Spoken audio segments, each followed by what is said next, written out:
On the 21st of April 2019, fishermen going about their business near Hammerfest off the island of Angoya in northern Norway made an unusual discovery.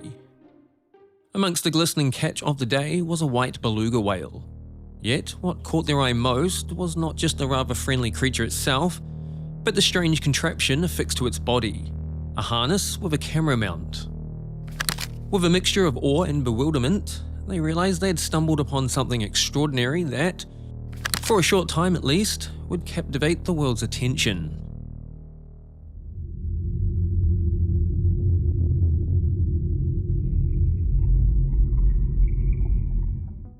It was clear to the fishermen that the whale was very friendly and had quite obviously been raised in captivity. Later that day, animal rescue crew along with fishermen sought to free the beluga from the harness. After donning a survival suit, fisherman Joar Heston jumped over the side of the boat and removed the contraption. Once back on board, it was the inscription on the material itself that further caught their attention: Equipment St. Petersburg. Had the young beluga whale with a harness and camera mount strapped to its back swam all the way from Russia? And if so, what was its mission?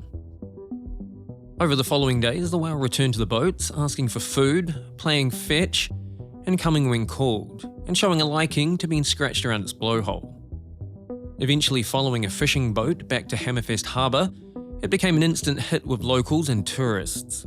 This video, taken in the days following its initial discovery, shows it returning someone's iPhone after they accidentally dropped it in the water while admiring their playful visitor.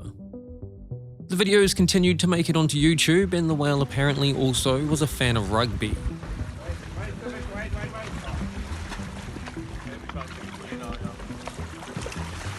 When this kayaker lost his GoPro overboard, it resulted in some pretty cool footage of the whale retrieving it from the sea floor and then returning it.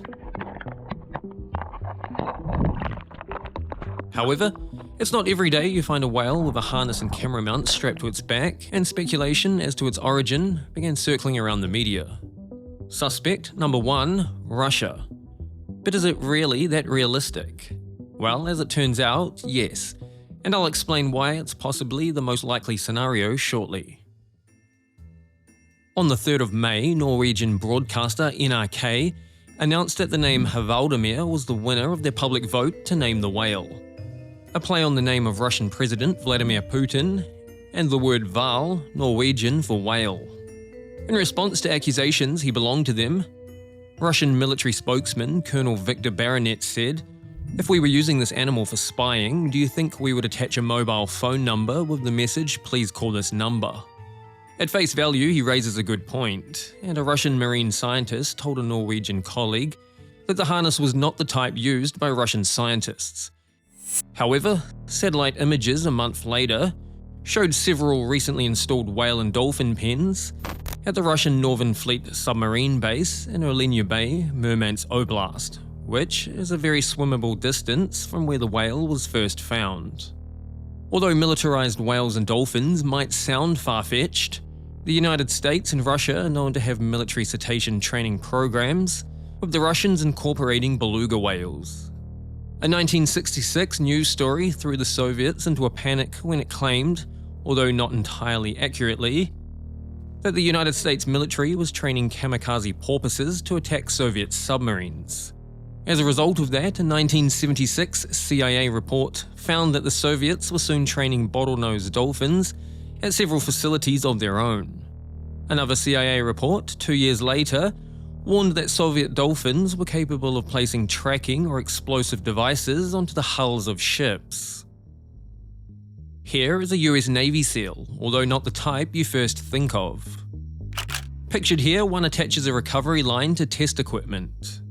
Also working with dolphins since the late 1950s, the US Navy has used them everywhere from inspiration for torpedo and submarine design, to operations like recovering weapons in deep-sea water, patrolling harbours and mine clearing. Much of the early research led by Max Kramer, a former German guided missile expert, brought to the United States as part of Operation Paperclip, a secret program to smuggle out German scientists after the Second World War. Adding weight to a Hvaldimir being of Russian origin, A 2017 report by a Russian Defense Ministry TV station revealed the Russian Navy was indeed training beluga whales, seals, and bottlenose dolphins for military purposes in polar waters. But unless the Russians simply come out and say it, we'll probably never know for sure of Hvaldim's true origin. Other possibilities were that he could be a therapy whale trained to work with children, or even an entertainment animal. However, with the costs associated with training and housing, civilian owners would have undoubtedly came forward. Remember earlier when I quoted the Russian colonel saying that if it was theirs, they wouldn't have written a number on the harness? Well, it was probably most likely it was simply training equipment, never meant to see the outside world. By the summer of 2020, Hvaldim's problems with human interactions were mounting. Living full-time at an industrial salmon farm in the Norwegian fjords, he was often an unwelcome nuisance in that environment, while simultaneously being a hit among tourists. In 2023, still living full-time in and around the fisheries off the coast of Norway, he often interacted with workers, fishermen, locals and tourists. However, by May of 2023, Hvaldimir was located in southwestern Sweden, having migrated the Scandinavian coastline. While reasons for his movement aren't entirely clear, marine biologists speculate he may be looking to socialize with his own species or find a mate. Let me know your thoughts on today's video. Where do you think he came from? If you enjoyed today's video, I'd love it if you subscribed and joined me for the next one. If you missed my last video about the man who tried to hamster wheel Florida to London, you can click the link on screen. And as always, thanks for watching.